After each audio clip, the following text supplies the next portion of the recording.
Okay guys, so we're on page 15 on the workbook and we're going to do questions 1 through 15. For questions 1 through 15, they were asking us to give the measure of each angle, and it asks you for it doesn't ask you for the reasons, but I'm going to give you my reasons why. If we look here, I have two parallel lines, okay, and I have one transversal right here. And so I know that these two angles here are congruent because they are vertical angles. And I know that vertical angles are congruent, so this is going to be 54 as well. I also know that these here are corresponding angles.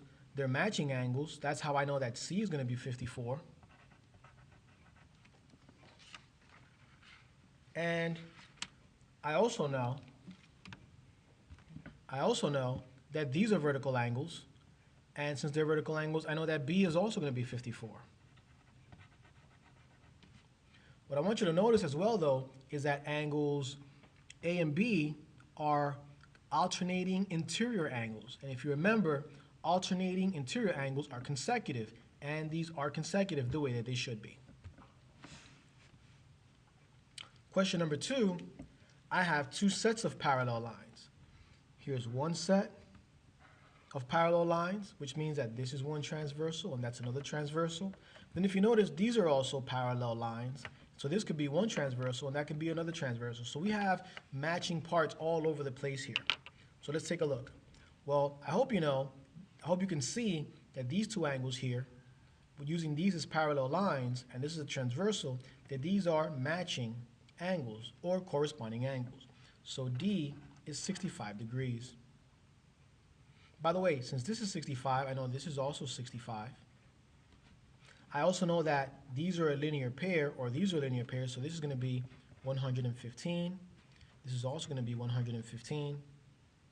So if this is 65, I know that this also here is going to be 115. And if you notice, these are consecutive interior angles.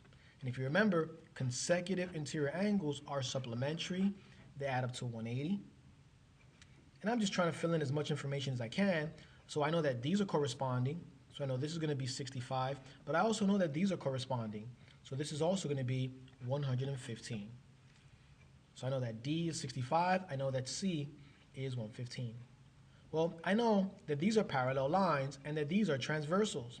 So these angles here are going to correspond as well. So I hope you see that angle A corresponds or matches this one here. So A is going to be 115. And I also hope you see that B matches with this angle here. So B is going to be 65. And again, these are consecutive interior angles, which are supplementary. Question number 3 was a little tricky. It's a little tricky. If you notice here, we have two parallel lines. Okay, if you notice here, I have two parallel lines. And teachers and students, please excuse this interruption. Teachers, we're looking for Elijah Daly. Elijah Daly is a new student. If he is in your classroom, please send him to the main office. Thank you. well, I hope we can see here, guys, that I have two parallel lines, and here's my transversal. And this line is making it a little bit confusing, but let's just put a little patty paper here. And let's trace it like this. These are my two parallel lines. Here's my transversal. And I know that if this is 54 degrees right here, right? If this is 54 degrees, well then this right here is going to be what? These are corresponding, right? So this will also be what? 54 degrees. That's how I know that this angle here should be what? Should be 54. Does everybody see that? Now, I also have these two congruency arcs here, meaning that these two angles are congruent. Well, if this angle here is 54, then this angle here is also 54. Okay? Now, by the way, can I figure out what B is? Sure. I know that these angles together here are a linear pair. So if I wanted to find the measure of angle B, I can just subtract 54 from 180. So 180 minus 54 gives me 126. So I know that B is 126 degrees. So I'm still trying to find A though. Well, if I look here at my superimposed angle, I know that this angle here is supposed to be what? 126 degrees. So this angle here should also be what? 126 degrees. But I know that from here to here is 54. So how do I find the missing part A? Well, remember that this angle from here to here is 126. So this angle from here to here should also be 126. But from here to here, it's 54. So the way I'm going to find this angle here is I'm going to take 126 minus the 54 to get that little part there. So 126 minus 54 gives me 72. So this little angle right here, this A, is 72 degrees. And if I actually add these two angles together, 54 plus 72, I get 126. Questions 5, 6, and 7, 4, 5, and 6 were asking to determine if they were parallel, if they were not parallel, or if you didn't have enough information. So let's take a look here. I know that this is 118 degrees, and I know that this is a linear pair, so this is going to be 62 degrees, because together these equal 180. I know that if this is 118, this is also going to be 62, because these are vertical angles, and this is also going to be 118. I know that these are corresponding angles. I know that this is going to be 118, because it's a linear pair, and we can pretty much see that the pattern just repeats here. Well, do these set of angles up here match these set of angles down here? Do they correspond? Yes. Are these consecutive interior angles that are supplementary? Yes. So the answer is yes. These two lines are parallel because all of these numbers are where they should be. Now number 5. Let's take a look here. Well, I know that if this is 95 degrees, then these are vertical angles. This is also going to be 95 degrees. I also know that these should be a linear pair. And so then this should be 95 minus 180. I believe it's 85 degrees. And these should be what? 85 degrees. But now we notice something. First, we notice that these angles don't match. Then we notice that these angles here are not supplementary. They're not adding up to 180, as they should. Then, if these are a linear pair, then these two angles should add up to 180. So if I wanted to find out what that missing angle is, it'd be 180 minus 25, that's 155. So this should be 155 if this is 125. But notice these don't match either. So the question is, are these lines parallel? The answer is no, because none of the numbers make any sense. Number 6. Well, they want to know if these lines are parallel. Well, let's take a look here. I know that these angles here are vertical angles, and I know that these angles here are vertical angles. I know that this angle here is 90 degrees, but I don't know anything about these two angles here. I know that if I added these angles together, all three of these, they should equal to 180, but I don't have enough information. I know that if I added these angles here together, these three, they should all also equal to 180. But again, I don't have enough information. So for number 6, the answer is not enough info. We don't have enough info to determine whether these two lines are parallel. For number 7, they wanted us to find the measure of all of these different letters here. Now I want you to notice, in this picture, there's only one set of parallel lines. They threw another line in here, which is not parallel to these to try to confuse you. And then they threw in 2 transversals. Here's my parallel lines, right? Here's one transversal, and here's my 2 parallel lines, and here's another transversal, trying to confuse you. Well, let me do this. Let me trace my 2 parallel lines. And now I'm going to have one transversal here, like this. And then let me trace my parallel lines as best I can. And let me put another transversal there. So now we have 2 sets of transversals. Excuse me, 2 sets, same parallel lines, but 2 sets of transversals. So let's take a look here. Let's take a look here. If I want to find the measure of angle A, I hope you notice here that A matches what? A matches this angle up here, but I don't know what this is right here. However, I do know that 78 matches what? 78 corresponds to B. So I know that B is going to be 78 degrees. Now that I know that B is 78 degrees, well, I can find the measure of angle A, because these are a linear pair. Here's a straight line. Together they equal a linear pair. So I know that A is going to be 102 degrees. By the way, if this is 102, then this is 102. And if this is 78, then this is also 78 here.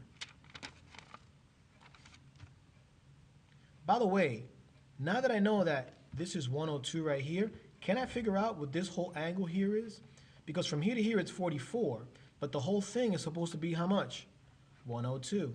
So how do I find this right here? Well, I do 102 minus what? Minus 44.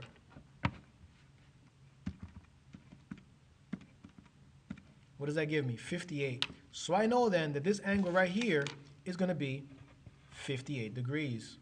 And if I add, if you look here, if I add these angles together, 58 plus 44, it's going to give me 102. Well, now that I know that this is 58 degrees, now I know what F is, because these are vertical angles. So F is also going to be 58 degrees. So let's go right here. Here I have A so far. A is 102. B is 78. I know that angle F is 58 degrees. Okay? Well, can I figure out what angle E is? Sure. I know that this here is 90 degrees. I know that this here is 64 degrees. And I know that if I add up all these angles together this way, this should add up to 180 degrees. So 64 plus 90 gives me 154 minus the 180. That tells me how much is missing here. So let's take a look here. 64 plus 90 is 154 minus 180 gives me 26. So I know that angle E should be 26 degrees, because all of these together should equal to 180.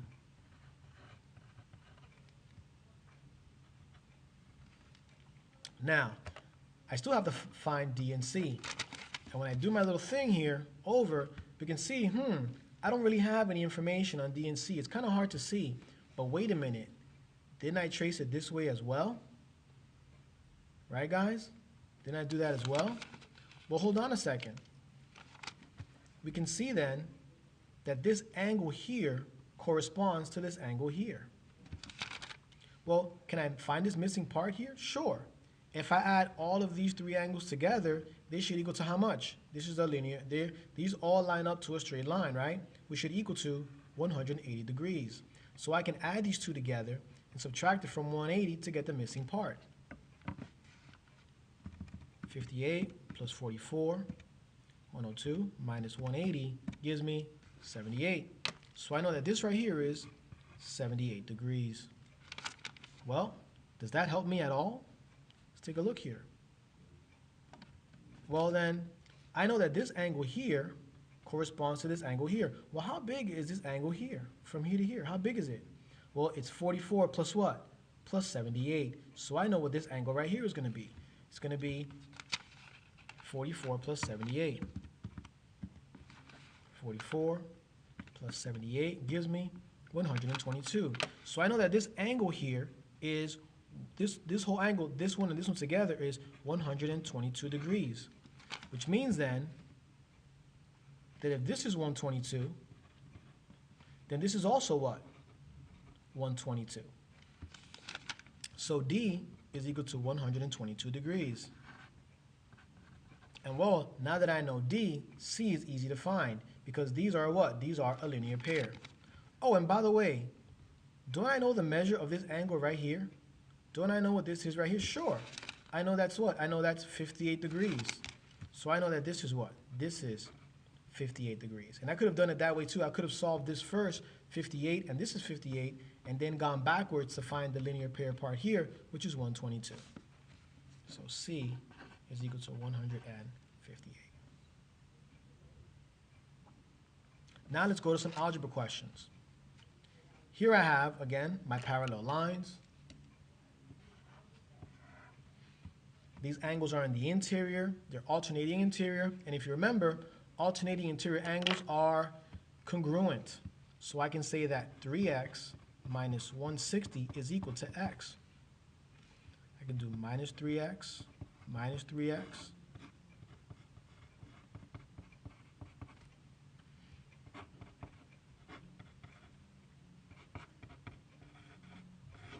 and x is equal to 80. And lastly, I have these angles here. Again, these are my two parallel lines. Well, I think the easiest thing to find is x. I know that these are vertical angles, and vertical angles are congruent. So I can say then that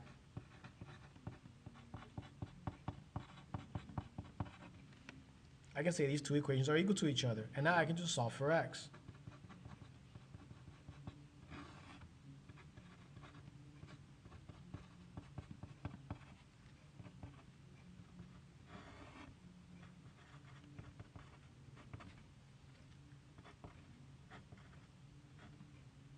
And x is equal to 20, because 180 divided by 9 is 20. Well, now that I know that x is 20, I know what the size of these angles here are. Well, 5 times 20 is 100, plus 2 is 102. And if this angle is 102, well, then I know that this angle is also 102. And think about that. 182 minus 4 times 20, well, 4 times 20 is what? Is 80. 182 minus 80 is what? 102, so it's the same thing. I mean, these are vertical angles, so I could have just inferred that this is also what? 102. And of course, I hope you notice that these angles are corresponding or matching angles, so this angle here is also going to be equal to what? 102. So I can say then that 4y plus 2 is equal to 102.